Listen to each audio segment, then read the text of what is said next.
सभी दोस्तों को सलाम, नमस्ते, सत श्री अकाल। कोई दूसरा बेवकूफ़ ढूँढ लो। एक्चुअली मैं आपको नहीं कह रहा हूँ, दरअसल ये बात कही है ट्रंप ने दुनिया को।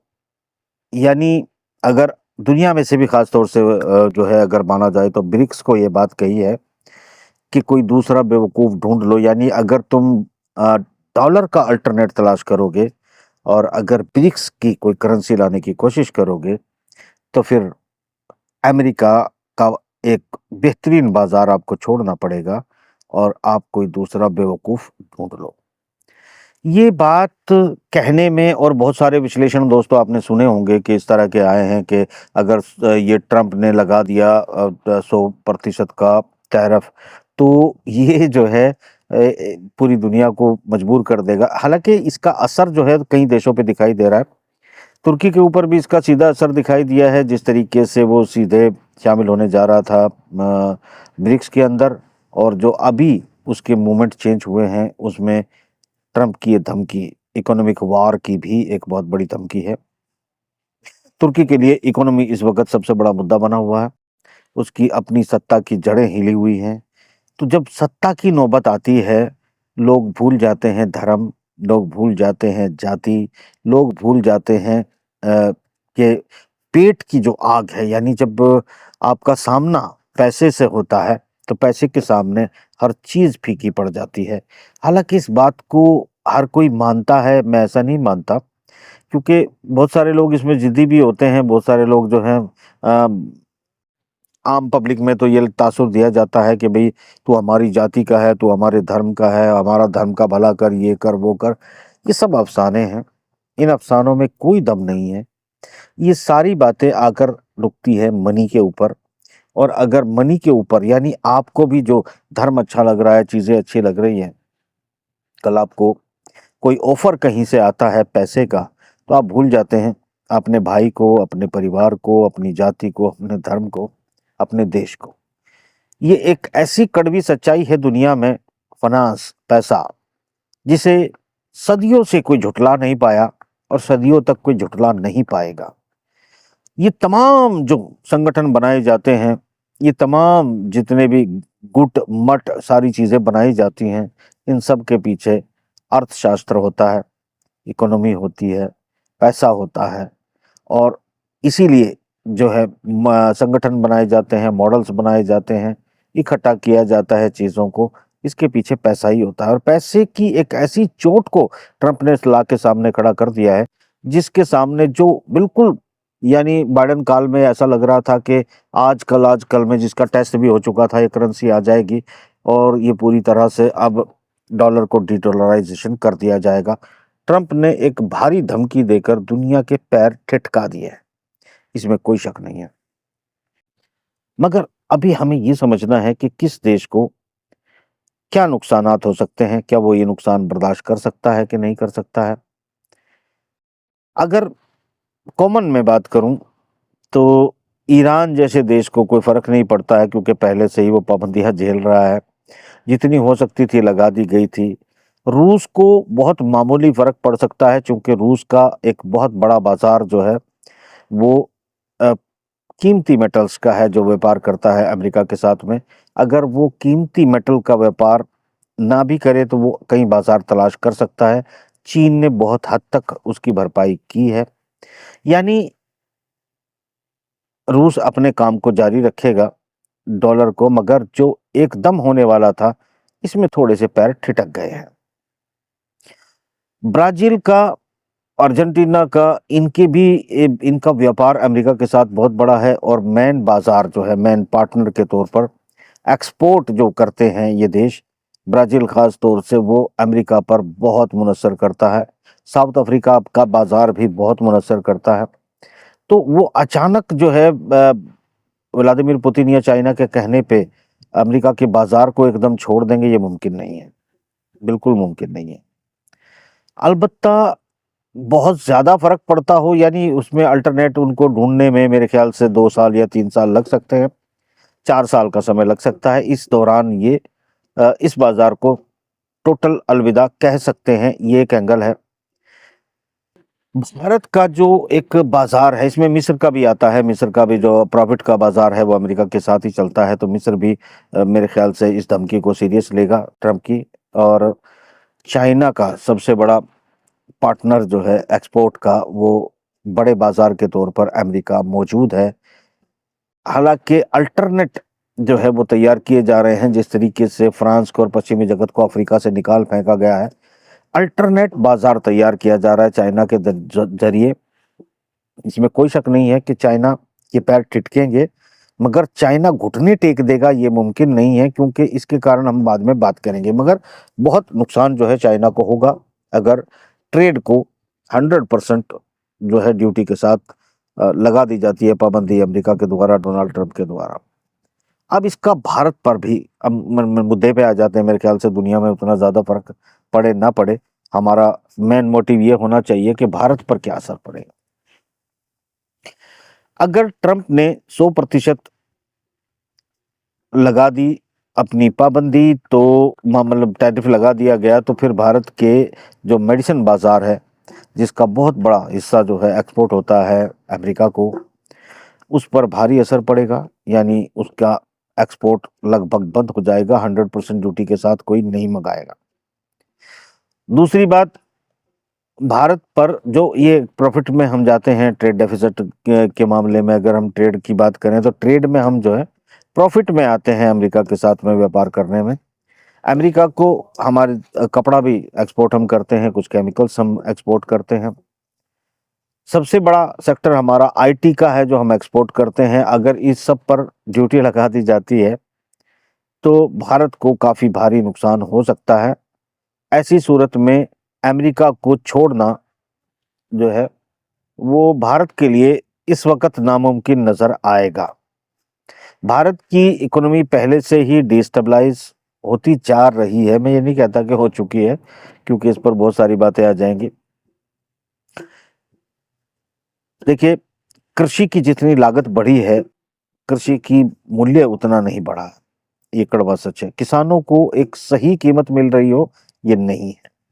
बाजार के सेवा सेक्टर से जो हमारा एक मैकेनिकल, एक अनऑर्गेनाइज सेक्टर हुआ करता था, उसको लगभग देश भर में जीरो कर दिया गया। यानी बहुत बड़ी तादाद में बेरोजगारी इस सेक्टर में बढ़ी है।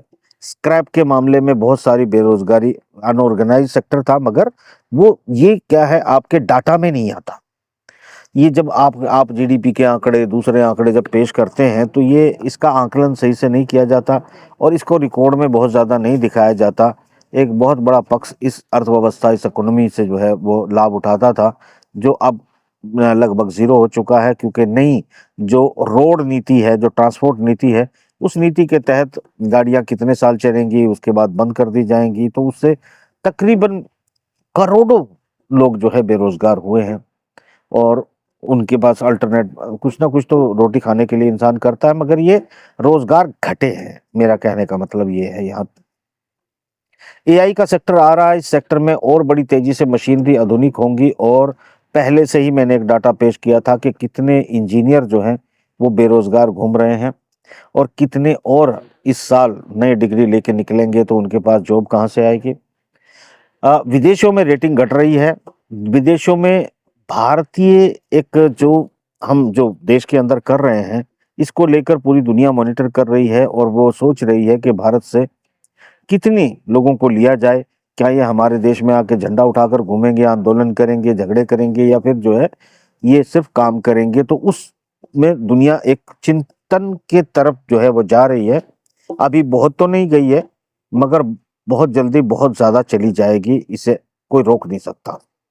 हर किसी को चाहिए, जिस तरह हमें चाहिए कि हमारे देश में कोई दूसरा आके किसी तरह हमें डिस्टेबलाइज ना करें, अपने देश के झंडे उठाकर हमारे देश में ना घूमें, हमारे देश में जो है वो हमारे ही देश का झंडा रहे और हमारे ही देश के लोग आंदोलन करें, उसी तरह सभी देश सोचते हैं। ये एक बारीक मसला है।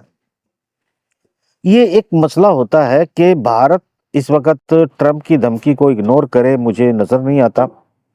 मगर एक बात बड़ी हो जाती है दोस्तों इसमें, कि चाइना को बहुत फर्क इसलिए भी नहीं पड़ेगा क्योंकि चाइना ने अपनी करेंसी को और डीवैल्यू किया है, और वो अपने प्रोडक्ट को और इतना सस्ता कर सकता है कि डबल मतलब 100% टैरिफ के साथ भी लोग दुनिया में चाइना का माल दूसरी कंपनियों से ज्यादा खरीदेंगे, इसका मुकाबला नहीं किया जा सकता। उसका कारण ये है कि जब इसका एक एंगल तो ये हमने बात कर ली है, दूसरा एंगल ये है कि चाइना और रूस का जो गठजोड़ है वो फोर्स और इकोनॉमी का है, और इस मॉडल को, इस टैरिफ धमकी को, इस ट्रेड वार को पहले से कैलकुलेट कर लिया गया है।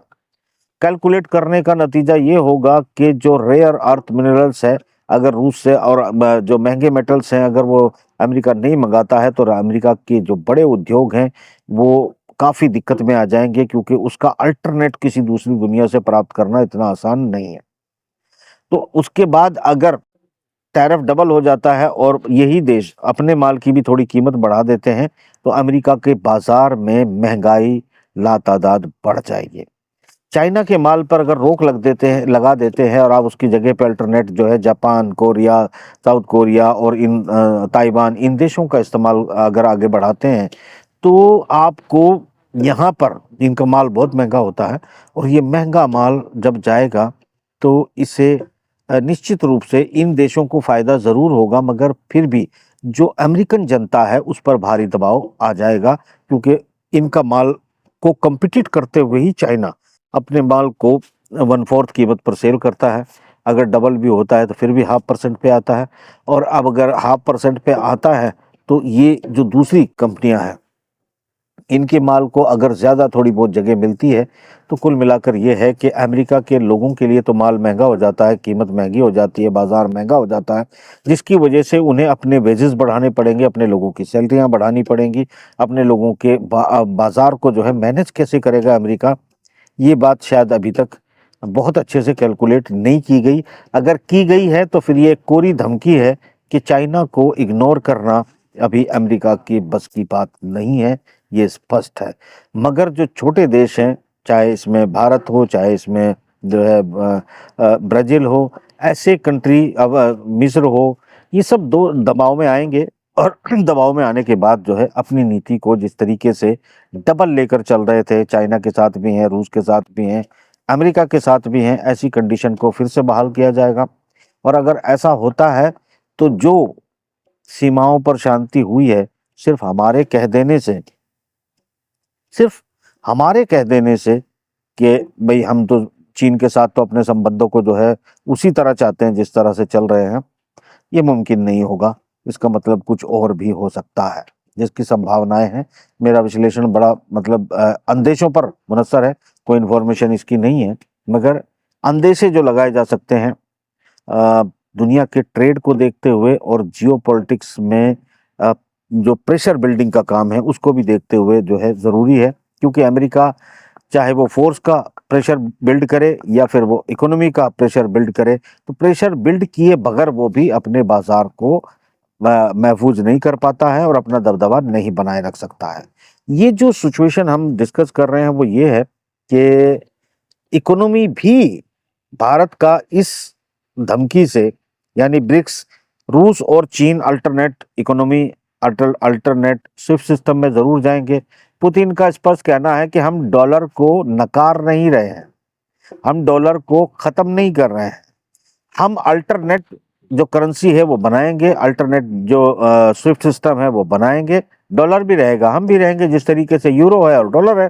भाई पूरे यूरोपियन यूनियन ने भी एक करेंसी बनाई थी यूरो, यूरो जोन में यूरो चलता है और दबा के चलता है, वहां पर डॉलर भी चलता है और यूरो भी चलता है, और उनकी अपनी लोकल करेंसी जो है वो फ्रैंक या जो पॉन्ड्स हैं वो भी चलते हैं। तो कुल मिलाकर ये जो यूरोप में मल्टी करेंसी सिस्टम जो है वो रन करता है, इसी तरह यूरेशिया या फिर एशिया में, ये बल्कि यूरेशिया ही कहा जाएगा, तो इस यूरेशिया में भी एक अल्टरनेट अलग से एक पेमेंट सिस्टम बनेगा। निश्चित रूप से उसमें थोड़ा ब्रेक लगा है, जो तुरंत होने वाला था वो कुछ दूर खिसक सकता है, मगर ये निश्चित रूप से बनेगा। इसमें जो देश इस वक्त ट्रंप की एक कोरी और खोखली धमकी में आ जाएंगे, इससे दो काम होंगे। एक तो जो उनकी पुरानी स्थिति थी दबाव की, वो और ज्यादा दबाव झेलेंगे, महंगाई का सामना फिर भी करेंगे, क्योंकि चीन की और अमेरिका की ट्रेड वार निश्चित रूप से होनी है। वो उस पर जो टैरिफ है वो लगेगा ही लगेगा। तो 10%, 50% या 20% जितना भी बढ़ाएगा ट्रंप, उसको ज़रूर बढ़ाएगा। इसके पीछे एक लंबी कहानी है, उसे हम ज़रूर डिस्कस करेंगे, जिसे बेसिकली यूएसएसआर के खुलेपन की कहानी और टूटने की कहानी पता है, वो इस खेल को आसानी से समझ लेगा कि आखिर होने क्या जा रहा है। लॉन्ग टर्म में पूरी तरह से देखिए, युद्ध हथियारों की दुनिया में अमेरिका इस जंग को हार चुका है। वो इजराइल को नहीं बचा पाया, वो यूक्रेन को नहीं बचा पाए, वो रूस को नहीं हरा पाए, वो ईरान को अभी तक नहीं हरा पाए। आगे क्या होता है देखना है। यानी पावर तो जो है वो दिखाई दे गई है कि सिर्फ अमेरिका चाहेगा किसी देश को, वो उसे मिटा देगा। अब वो स्थिति नहीं रही है। जिस तरह लीबिया मिटाया, जिस तरह इराक मिटाया, जिस तरह वियतनाम मिटाया, जिस तरह कई और देशों के इतिहास जो है वो बदल के रख दिए अमेरिका ने, अब वो मुमकिन अमेरिका के लिए नहीं रहा। अब मामला आता है जिस पर मुतमईन है वहाँ के जो डीप स्टेट है या सभी लोग के, भाई ट्रेड वार में जो है एक बार हराया जाए। और ट्रेड वार अगर ट्रंप शुरू करता है तो इसमें हम डॉलर को बचा सकते हैं, अपने व्यापार को दुनिया में बचा सकते हैं, और यहाँ रूस और अमेरिका को हराया जा सकता है, जो मुझे लगता है कि इतना आसान बिल्कुल नहीं है। लिंगर ऑन हो गया है। अगले 4 साल तक अमेरिका के लोगों को निश्चित रूप से इसका लाभ मिलेगा। जो ट्रंप ने पॉलिसी अपनाई है, रोजगार और महंगाई के संतुलन के बीच में जो है कुछ ना कुछ थोड़ा बहुत फायदा मिलेगा। लॉन्ग टर्म में ये स्थिति होती चली जाएगी, अल्टरनेट जो करेंसी है वो होती चली जाएगी, व्यापार जो है शिफ्ट होते चले जाएंगे एशिया और अफ्रीका और यूरेशिया के बीच में। अमेरिका से धीरे धीरे लोग बैकआउट करना शुरू करेंगे, अल्टरनेट रास्ते तलाश करेंगे। और आने वाले दिनों में, मतलब आज से 3 या 4 साल के अंदर, अमेरिका खुद एक क्राइसिस और एक बहरान का शिकार हो जाएगा। जो लोग इस वक्त ब्रिक्स में नहीं बने रहकर ढुलमुल रवैया अपनाएंगे, उन्हें आने वाले दिनों में टूट फूट का सामना भी करना पड़ेगा। उन्हें आने वाले दिनों में अपनी सरहदों की रक्षा का सामना भी करना पड़ेगा। उन्हें अपनी जनता के भीतर एक नई ऊर्जा या नया विरोध झेलना पड़ेगा। जो कुछ मैं कह रहा हूँ इसमें अस्पष्ट है, पूरी स्पष्ट बातें नहीं कह रहा हूँ। तो जो आधी अधूरी बात मैं आपको कह रहा हूँ उसे आप एक सूचना समझें, मेरा विश्लेषण समझें, इसे आपके लिए चेतावनी समझें। तो मैंने इस प्रोग्राम में अपनी बात को बहुत अलग एंगल से कह दिया है कि जो टैरिफ के डर से आप अपने व्यापार को आगे बढ़ाओगे, ये फिर भी आगे नहीं बढ़ पाएगा, क्योंकि नई व्यवस्था निश्चित रूप से लागू होने वाली है। दोस्तों, अमेरिका इस वक्त, देखिए मैं इस प्रोग्राम के आखिर में एक बात आपको बता के जाता हूं जो बहुत महत्वपूर्ण है। इस वक्त आप देख रहे होंगे कि दुनिया के सभी देशों के अंदर लगभग सत्ताओं के खिलाफ जनता धीरे धीरे खड़ी हो रही है। धीरे धीरे परिवर्तन की एक लहर चल रही है। कई जगहों पर मार्शल लॉ लगाकर जो है रोका जा रहा है, कई जगह पर अघोषित मार्शल लॉ लगाकर रोकने की कोशिश की जा रही है। यूरोप के बाजारों में बेचैनी है, किसान सड़कों पर हैं, व्यापारी सड़कों पर हैं और आंदोलन चल रहे हैं। सत्ता जो है वो कमजोर हो रही है दिन ब दिन, और ये सत्ताएं जो हैं कहीं सरकार गिरने की, फ्रांस के अंदर भी जो है एक लंगड़ी सरकार की स्थिति पैदा हो रही है। नेतन्याहू की सरकार जो है अपने आप में खतरे में है। माफ करना, जॉर्जिया में जो स्थिति है वो आप देख रहे हैं कि सरकार और विपक्ष के बीच में क्या विद्रोह बना हुआ है। उसके अलावा पाकिस्तान में क्या स्थिति है वो भी आप देख रहे हैं। साउथ कोरिया में जो रात हुआ वो भी आप देख रहे हैं। ये मैं अब ये आपको याद दिलाता हूं कि मैंने कुछ दिन पहले कहा था कि आने वाले दिनों में दुनिया में सत्ता परिवर्तन होंगे। कुछ खुशी से होंगे, कुछ जबरदस्ती कर दिए जाएंगे, किसी को उखाड़ फेंका जाएगा। ये बात मैंने पहले अलग तरीके से कही थी, आज अलग तरीके से कह रहा हूं जो नोट करने के लायक है।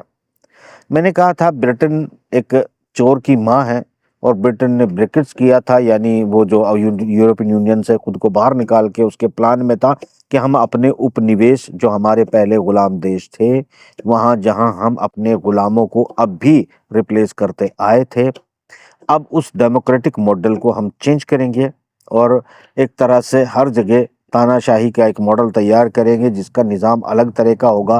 कहने को डेमोक्रेसी होगी मगर डेमोक्रेसी नाम की कोई चीज़ नहीं होगी, और जनता को कंट्रोल करने के लिए नए नए कानून, नए नए तरीके अपनाए जाएंगे, और जिनको हम गद्दियों पर बिठाएंगे वो लंबे समय तक राज करेंगे। ये एक प्लान था ब्रिटेन का, यानी एक अलग एंगल से अपने पुराने उपनिवेश को जो सेकेंड वर्ल्ड वॉर के बाद छोड़ दिए गए थे, क्योंकि बाजार का बंटवारा याल्टा ट्रीटी के तहत हुआ था। उसके बाद शीत युद्ध शुरू हो गया था और ये खोसा पिन्नी शुरू हो गई थी बाजारों की। यानी पश्चिम अपने कमिटमेंट पर कभी खरा ना रहा है, ना आगे की कोई संभावना है। मगर 500 साल का इनका टर्म पूरा हो चुका है और ये तय है कि इसमें इनको 4 या 3 साल और एक्सटेंशन मिल गई है कि ये कर सकते हैं। जो 2 या 3 महीने में इनका दी एंड होने वाला था, इनके राज की जो एंड है वो खत्म, बिल्कुल खात्मे के नज़दीक था। पावर के मामले में, हथियारों के मामले में, टेक्नोलॉजी के मामले में रूस और चाइना का कोई मुकाबला है नहीं। बाजार में वो अपना माल बहुत कंपटीशन में सस्ता बेचकर इनको बर्बाद कर देंगे। भारत का बाजार चाइना के साथ कंपटीशन की स्थिति में है नहीं। अपने निजी बाजार को, अपनी महंगाई को कंट्रोल करने के लिए अगर चीन से इंपोर्ट करना पड़ता है तो एक्सपोर्ट यूरोप और अमेरिका जैसे देशों में ट्रेड का प्रॉफिट लेकर हम उसे बैलेंस करने की कोशिश करते हैं। हमारे यहाँ से जो मजदूर बाहर जाते हैं, अरबों में जाते हैं, दूसरी जगहों पे भी जाते हैं, ये बिल्कुल एक वाजह है, आप क्लियर कर लीजिएगा कि यहाँ से जो मुस्लिम जाति के लोग भी और सभी धर्म के लोग हैं वैसे तो, पर ज़्यादातर जो फॉरेन रेमिडेंस भारत को भेजते हैं वो मजदूर हैं जो अपने कंधों पर, अपने सरों पर जो है घास, मिट्टी, गारा ढूंढ कर ढोकर जो है डॉलर देश के लिए भेजते हैं। वो सिचुएशन अगर बहुत बिगड़ती जाएगी तो देश की जो ये नीति इस वक्त चल रही है, अर्थव्यवस्था को बहुत दिनों तक महफूज नहीं रख पाएगी। कुछ दिनों का लीव मतलब इनको मिल सकती है, कुछ दिनों की जो है इनको एक तरह से छूट मिल सकती है कि आप और थोड़ा सा आगे बढ़ें।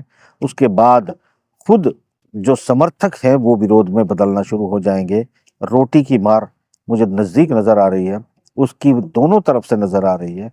अगर अमेरिका को इस वक्त छोड़ा तो वो जो कंपनियों पे पाबंदी लगाई है, जो ट्रेड वार में शामिल होने के बाद टैरिफ और लगा दिया जाएगा, तो हम ऐसा कोई सामान नहीं बनाते जिसे हम चीन को या रूस को बेचकर इसकी भरपाई कर सकें, या दुनिया का कोई और देश हमारा खरीदार हो जो हम अमेरिका और यूरोप को बेचते हैं। ऐसी हमारी कोई कीमती चीज़ हो जिसे बेचकर हम अपनी देश की अर्थव्यवस्था को बचा सकते हैं, ये संभव नहीं है। ये कड़वी सच्चाई है। मुंह से आप विश्व गुरु बने रहें, इसमें आपका कोई अर्ज नहीं है। किसी को अपनी नाकामी, मूर्खता और अनएजुकेशन यानी इलिटरेसी पर प्राउड फील करा देना सबसे खतरनाक और सटीक हथियार है जो काम करता ही है। 200-300 साल पहले ये प्राइड फील वाली कहानी मुसलमानों के साथ भी शुरू की गई थी। आज वो कहाँ हैं आप देख सकते हैं। उनको ये मतलब प्राइड जो एक शब्द है, इसकी मैं डेफिनेशन कर कभी फुर्सत में ज़रूर बताऊंगा। जब आपको प्राइड फील कराया जाता है तो इसका मतलब आपको कोई जवाब देना नहीं चाहता, आपसे कोई सवाल लेना नहीं चाहता, आपको एक शगुफे का प्राइड थमा दिया जाता है और इस प्राइड में आप अंधे हो जाते हैं। अंदर से आप कमज़ोर होते हैं, टूटे हुए होते हैं, डरे हुए होते हैं, मगर एक प्राइड शब्द का जो है एक सहारा लेते हैं और सहारा लेकर आप खड़े हो जाते हैं और वो आपको साइकोलॉजिकल एनर्जी देता है, मगर लॉन्ग टर्म में वो आपकी नस्लों को बर्बाद करता है। ये बहुत से गहरे विषय हैं जो इस बेसिकली फ़लसफ़े के अंदर आते हैं, इन्हें हम ज़रूर बात करने की कोशिश करेंगे। दोस्तों, फिलहाल मेरा कहने का मतलब ये है कि ट्रेड डेफिसिट, ये जो ट्रेड वार शुरू हो रही है, यहाँ अगर सबसे ज़्यादा बुरी तरह कुछ फंसा है 2 पार्टों के बीच में, वो भारत है। न भारत अमेरिका को छोड़ने की स्थिति में है, न रूस को छोड़ने की स्थिति में है। दोनों स्थितियों में भारत अगर बीच बीच का बना रहता है तो दोनों के साथ ऐसी कोई रियायत नहीं है कि भारत को किसी की मजबूरी है इसलिए वो भारत के सामने घुटने टेक कर अपनी शर्तों को कम करेगा। कुल मिलाकर सारी शर्तें भारत को ही माननी होंगी दोनों तरफ से, जिसके नतीजे आर्थिक रूप से हम देखने जा रहे हैं और सामाजिक रूप से हम खुद बिल्ड कर रहे हैं।